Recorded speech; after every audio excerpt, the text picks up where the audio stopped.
Kita sekarang bahas sih tentang Al-Farabi atau yang kemarin kebetulan Ibnu Sina ya kalau nggak salah. Memang kalau misalnya tadi Ustaz Benny ngomong kenapa ya memang sisa apa namanya kalau kita ini kan ya pertama di lembaga pasti lembaga itu akan memiliki ini ya akan memiliki apa istilahnya tuh kurikulum yang memang setiap semester akan membahas sebagaimana yang sudah ya ditentukan oleh akademik gitu ya.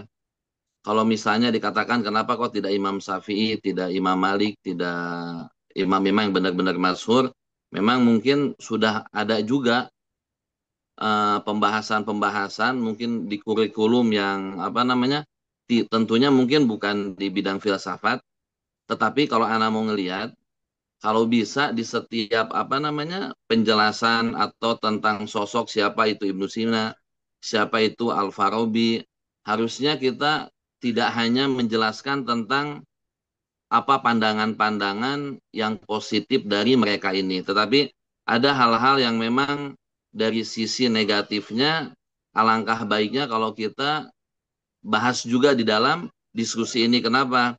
Kayak kemarin mungkin Ustaz Beni sudah lumayan menjelaskan secara detail ya tentang Ibnu Sina, bahkan yang sampai sebagian ulama itu sampai mengkafirkan sosok Ibnu Sina.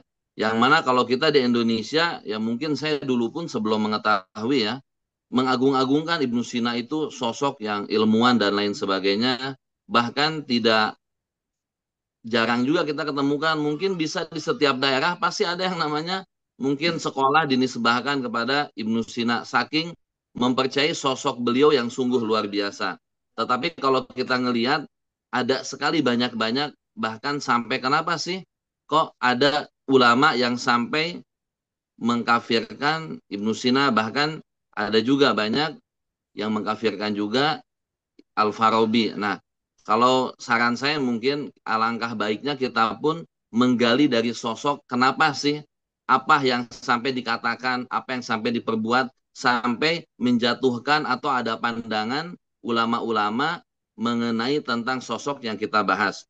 Seperti misalnya Al-Farabi, bahkan Imam Ghazali ini alasan beliau sampai menjatuhkan kekufuran kepada Al-Farabi itu karena ada tiga alasan. Salah satunya tentang pandangan Al-Farabi tentang alam akhirat. Bahwasannya kelak nanti ketika di hari kebangkitan, yang hanya dibangkitkan itu hanya ruhnya saja. Jadi jasmaninya itu tidak ikut. Nah ini kan bertentangan sekali dengan konsepnya Ahlus Sunnah. Dengan kepercayaannya Ahlus Sunnah. Terus yang kedua, tentang bagaimana ketika Al-Farabi dia meyakini bahwasannya Allah Subhanahu wa taala dia hanya mengetahui hal-hal yang bersifat umum, perkara umum. Sedangkan hal-hal yang perkara kecil sifatnya itu tidak diketahui. Jelas ini sangat bertolak sekali. Sedangkan Allah Subhanahu wa taala di dalam surat Saba mengatakan bahwasanya tidak ada yang tersembunyi baginya sekalipun sebesar zarah, baik yang di langit maupun yang di bumi, yang lebih kecil daripada itu ataupun yang lebih besar. Jadi apa segala sesuatu baik yang kecil, baik yang besar, itu pasti akan diketahui oleh Allah Subhanahu wa taala. Karena ini kembali kepada keyakinan kita. Nah, yang ketiga, Al-Farabi ini dia meyakini sebagaimana diyakini pula oleh Ibnu Sina bahwasannya alam ini godim sudah ada sebelum adanya pencipta. Jelas ini sangat bertentangan sekali dengan konsepnya Ahlus Sunnah. Nah, ini mungkin saran saya buat teman-teman atau mungkin nanti yang akan membahas, sedangkan ada pro kontra tentang sosok yang akan kita bahas, alangkah baiknya ada juga apa sih yang kontra ini yang dibahasnya, karena selama ini kan ketika kita membuat makalah pasti akan kita bahas nih yang positif-positifnya saja, sedangkan yang negatifnya kita tidak pernah apa namanya masukkan ke dalam diskusi kita. Itu saja mungkin yang bisa saya sampaikan. Saya ingin menambahkan Mangga Pak Ismail Ardiawan. Baik, insya terima kasih banyak para anak moderator dan juga pemateri pemaparannya. Berangkat dengan apa yang disampaikan dan mungkin pentingnya memiliki kompetensi 4C di zaman sekarang, yang mana ini pertama kali dicetuskan di Amerika Serikat tahun 2000, ya, yang mana 4C itu adalah yang pertama creativity, tentu dengan pembelajaran kita, yang kedua critical thinking, ya, yang ketiga collaboration, dan yang keempat adalah communication. Nah, berbicara mengenai critical thinking ini, yaitu berpikir kritis, memang perlu untuk kita tumbuhkan khususnya di dunia dunia pendidikan. Berbicara tadi seperti hanya apa yang disampaikan oleh Ustadz Beni, kenapa sih kita kan PAI di sini, kemudian kok banyak sekali pemikir apa namanya pembahasan yang itu kontroversial? Kenapa tidak kepada ulama-ulama yang mu'tabar gitu ya? Nah, mohon izin, ini tak lepas memang dari yang dinamakan dengan Ghazul Fikir, yaitu adalah perang-perang pemikiran. Saya teringat sekali dengan bagaimana kemudian perang salib itu dimulai pada saat 1904 tepatnya, pada saat itu kemudian apa namanya para gereja di Eropa mengumpulkan kekuatan, dan tepat ya, yaitu setahun setelah apa afwan se- tercetusnya perang salib itu kurang lebih 1099 pada tepatnya ya, yang kemudian mengirimkan Eropa. Namun dimulai ya perang salib ini dari 1094, dan pada tahun 1095 ada seorang pendeta yang luar biasa, namanya adalah Peter de Venerable, ya. Jadi si Peter de Venerable ini adalah seorang paus yang berkebangsaan Prancis. Kemudian dia meneliti dan melihat dengan jeli gitu ya pemikiran kritisnya bahwa kaum Kristen tidak akan pernah bisa mengalahkan kaum muslimin, ya, karena memang perang salib kita lihat 2 abad berturut-turut dari zaman Saladin terus gitu ya sampai dengan 1400 tahunan gitu ya. Nah, ada perkataan yang menarik dengan apa yang disampaikan oleh si Peter ini mengenai apa yang akan disampaikan ini tulis dalam dalam dalam buku mereka, ya. Apa yang dikatakan oleh si Peter ini luar biasa ya. But I attack you not as some of us often do by arms, but by words, not by force, but by reason, and not I'm hated by in love. Jadi aku menyerangmu, ini kata si Peter de Venerable, itu maksudnya menyerang umat Islam, dan ini diumumkan kepada para pasukan salib atau crusader, mengatakan bahwa aku akan menyerangmu bukan dengan senjata, tapi dengan apa? Dengan kata-kata.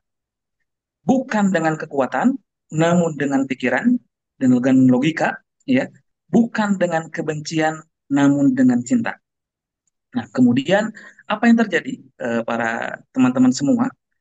Tepat pada tahun 1143, si apa nama si Petrus ini atau si Peter de Venerable ini membuat salinan Al-Qur'an, ya, yang diterjemahkan ke bahasa Latin dengan berjudul Liber Legis Saracentorum Quen Al-Quran Fukan. Jadi kitab hukum Islam yang disebut Al-Quran. Dan ini tamat pada tahun 1143, dan kita lihat bagaimana persiapan mereka untuk menghancur leburkan kita, dan kita diserang lewat pemikiran dan salah satunya lewat pendidikan.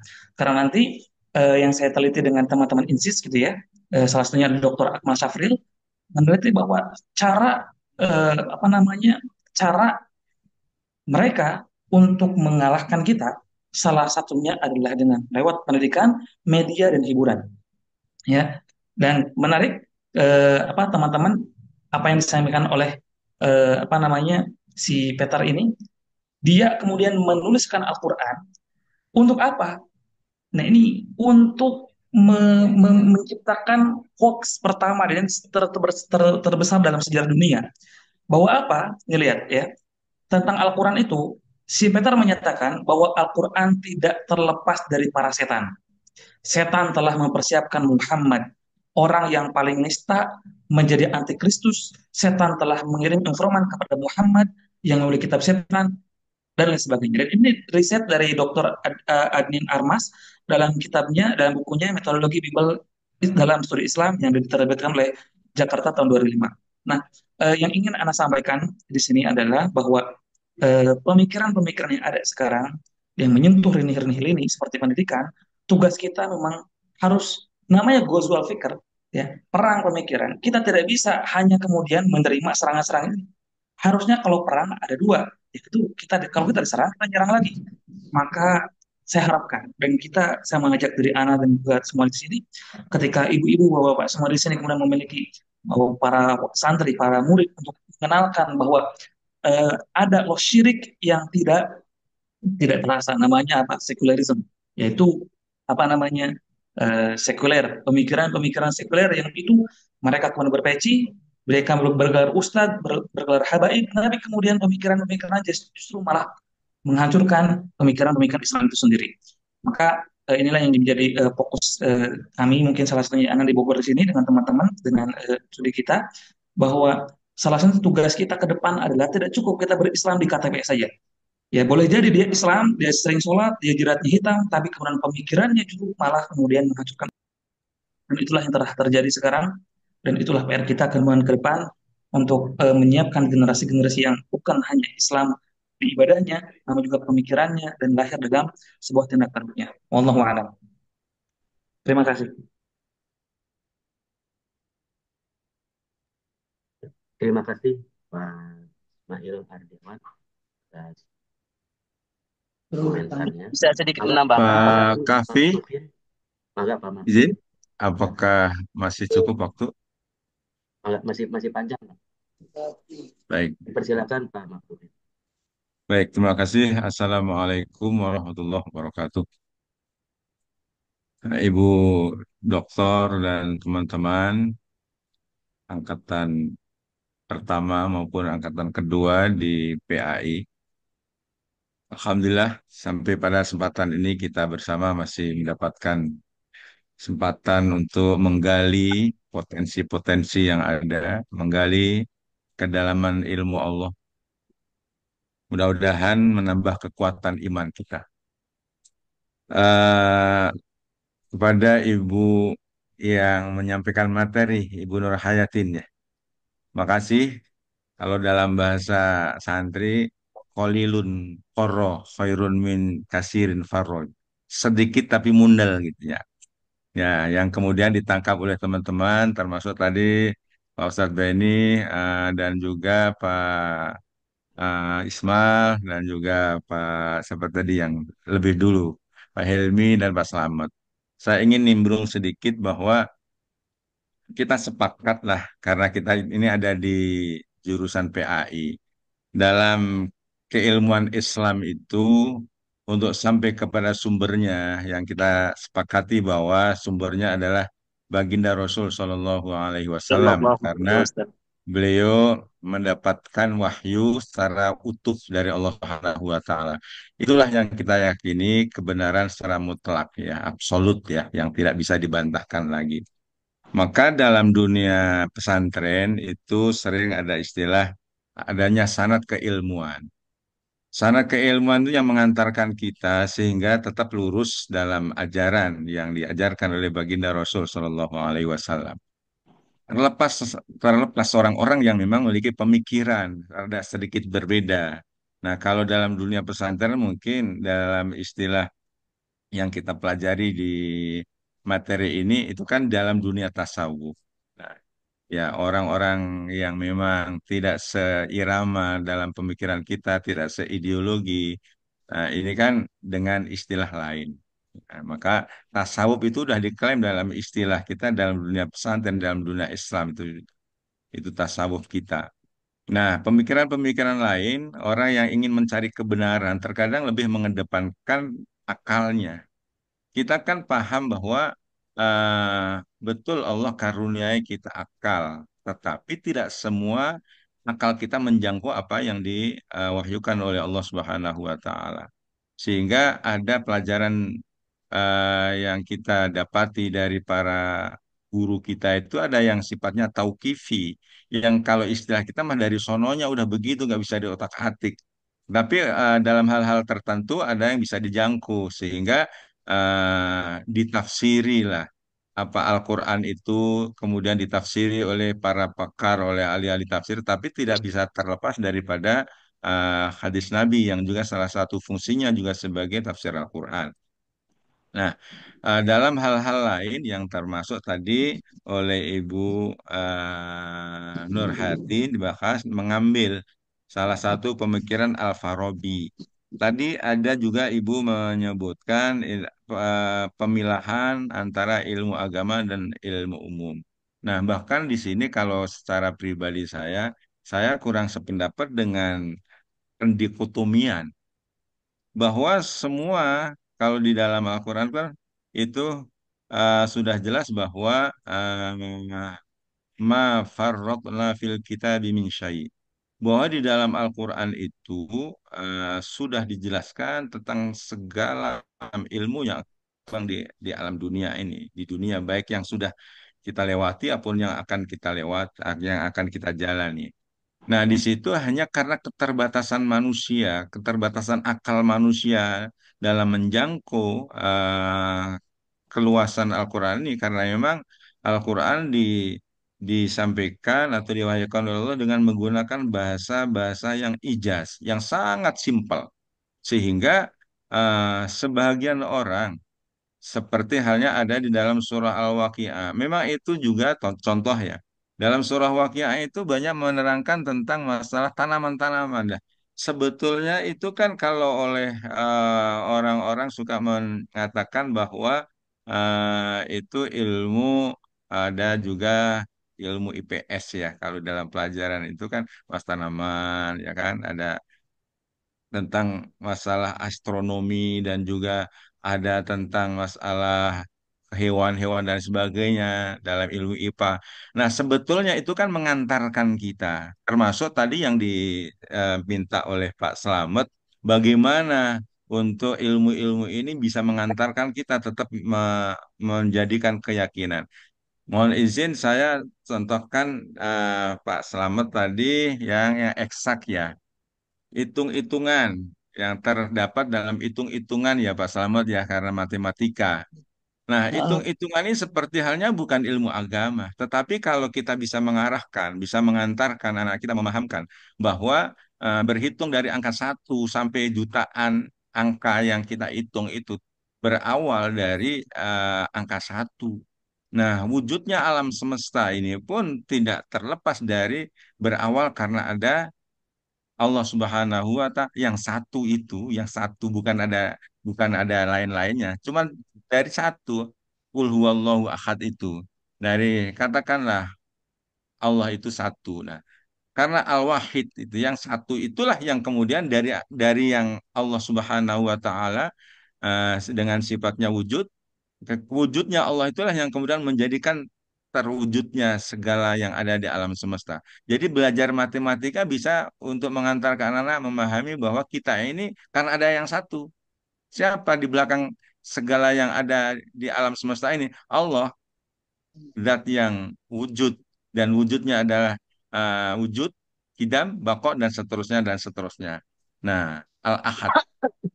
Nah, kemudian ketika kita berbicara kepada tadi ilmu yang antara umum dan agama, ketika kita arahkan kepada apa itu yang menjadi eh, peningkatan pemahaman kita menjadi ilmu agama, ini kan karena dilatar belakangi karena kemampuan dari SDM ini.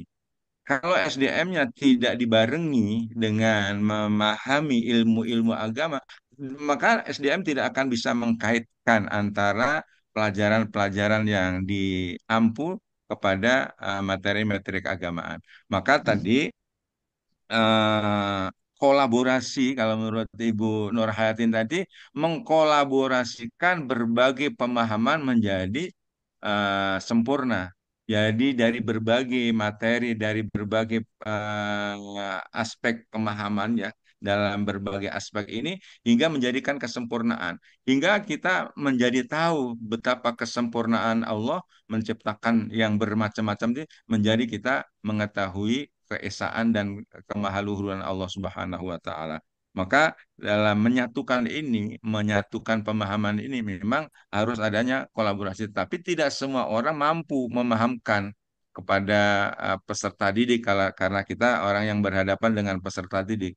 Nah, karena tidak mampu dalam memahamkan kepada peserta didik, meramu atau juga mengkolaborasi dari pemahaman agama ini sehingga menjadi satu pemahaman yang sempurna. Karena inilah perlunya dari PAI itu, terlepas dari berbagai paham yang berbeda, kalau istilah kita mah Pak Ustadz Beni, udil hikmah min ayyu'ain kanat. Kita ambil hikmah, tapi kita harus bisa memilih dan memilah. Sekiranya nantinya kita tidak akan selaras dengan kita, maka disitulah, kalau istilah makalah lain kan, unzur maqal wala tanzur manqal. Kalaulah misalnya ada orang yang mengatakan dan itu baik untuk kita cerna, untuk kita ambil, untuk kita adopsi, maka kita ambil walau terlepas di tadi pemahaman Ibnu Sina atau juga tadi Al-Farabi dan yang lainnya yang berbeda dengan kita. Terlepas itu kita juga harus memiliki backupan pemahaman dan juga memiliki backupan keimanan ya, sehingga kita tidak terbawa arus. Nah, ketika kita memberikan pemahaman kepada anak-anak kita, tetap harus mengedepankan paham kita yang memang diajarkan oleh guru-guru kita yang nyambung sampai kepada baginda Rasul Shallallahu Alaihi Wasallam, sehingga tidak terlepas dari ajaran yang datangnya juga adalah dari Allah karena berdasarkan wahyu itu. Nah, itu sedikit komentar dan juga eh, tambahan dari saya. Ya, mudah-mudahan ya kita terus bisa saling menyimak yang disampaikan oleh teman-teman, baik dari angkatan pertama ataupun angkatan kedua. Ini ada untuk saling melengkapi. Untuk saling melengkapi apa yang kita diskusikan, yang tadi diawali oleh Ibu Nur Hayatin tadi ya. Memang pintar menggali ini. Sengaja dikasih yang sedikit umpan saja. Biar yang lain pada komentar gitu kan Bu ya. Makasih Bu. Pak Ashabul Kahfi, makasih, Baik, makasih. Eh, Pak Asap, masuk Pak Asap. Alhamdulillah, terima kasih Pak Mafuhin. Dipersilakan kepada Pak Agus Budoli, mangga. Baik, Bismillahirrahmanirrahim. Assalamualaikum warahmatullahi wabarakatuh. Menarik sekali dalam pembelajaran kali ini ya terkait bagaimana pemikiran Al-Farabi yang merupakan sosok kontroversial ya. Ya kontroversial di dunia itu biasa ya. Ya ada min ada plus. Seperti kehidupan kita itu ada diakhiri dengan lam alif lam jahiyah. Hidup itu selalu lam alif, kadang-kadang bengkok, kadang-kadang lempeng kan gitu. Ya waktu lempeng aja ibu-ibu di Majlis Taklim pakai kerudung udah itu mah ya udah pulang ke rumah kerudungnya dilempar-lemparin. Ada tamu aja ribut cari kerudung. Akhirnya pakai celana dalam suaminya. Ya. Masya Allah. Nah itu kontroversi lah. Lam alif itu adalah sebuah simbol bagi kita untuk memikirkan bahwa hidup itu ya memang terlihat bengkok, kadang-kadang ya lurus gitu. Seperti kontroversinya masalah ketuhanan ya. Al-Farabi memang sudah terkenal ya tentang bagaimana menurut Al-Ghazali mengkritik pemikiran Al-Farabi ya dengan beberapa hal, bahkan 20 perkara pemikiran kaum filosof termasuk Al-Farabi yang ditolak oleh Imam Al-Ghazali ya. Kemudian 3 perkara diantaranya dapat menyebabkan kekafiran atau 17 perkara lainnya dianggap sebagai bid'ah. Itu yang disebut dengan kontroversi ya. Tapi dalam pengaruh-pengaruh itu pengaruh yang memang pemikiran filosof Yunani terutama Aristoteles juga ya ini sangat-sangat luar biasa ya yang menjelaskan filsafat Yunani dengan Islam ya. Oleh sebagian ulama memang tidak sesuai, tetapi memang ya meski demikian bahwa pemikir Al-Farabi ini adalah sosok yang memang salah satu filosof muslim yang terbesar selalu memberikan kontribusi besar ya dalam pemikiran Islam. Maka saya kira ya, karena perbedaan metodologi dan interpretasi itu biasa ya. Kadang-kadang kan sudut pandang itu berbeda gitu kan. Saya melihat Bapak di kamera itu terlihat ganteng, kadang-kadang ketika aslinya ya kadang-kadang misalkan jelek gitu ya. Ya itu sudut pandang namanya. Lebih ganteng, Pak. Sudut pandang misalkan ya. Karena memang yang banyak kamera itu banyak yang menipu ke dalam makanya hidup itu bagaikan fata morgana. Ya, seperti kayak yang ada hinyai-hinyai gitu ya, tapi udah dideketin nggak ada apa-apanya. Ya itulah hidup. Makanya merebutkan kebenaran itu sejatinya kebenaran itu akan hilang. Tapi perebutkanlah kesalahan karena sejatinya kebenaran itu akan hadir. Jadi kalau ada orang seperti dulu Al-Misraq Al-Qadimah di Mesir, itu kan sudah terkenal namanya Imam Asy-Syafi'i ya. Yang memang aslinya ya bukan Asy-Syafi'i ya, sudah pada kenalan. Itu hanya marga saja. Ketika di Al-Misri Al-Qadimah itu di Mesir lama itu kan murid-muridnya Imam Malik merasa terganggu dengan kehadiran madhab baru kan dianggap oleh mereka. Sampai-sampai orang-orang madhab Imam Malik berdoa, Allahumma, ya Allah, amit Syafi'ian, matikanlah Imam Syafi'i. Laula dhahaba ilmu Malik. Maka kalau tidak mati atau tidak meninggal Imam Syafi'i, maka hilanglah ilmunya Imam Malik kan begitu. Nah ini salah satu fanatisme madhab pada waktu itu. Apalagi zaman sekarang.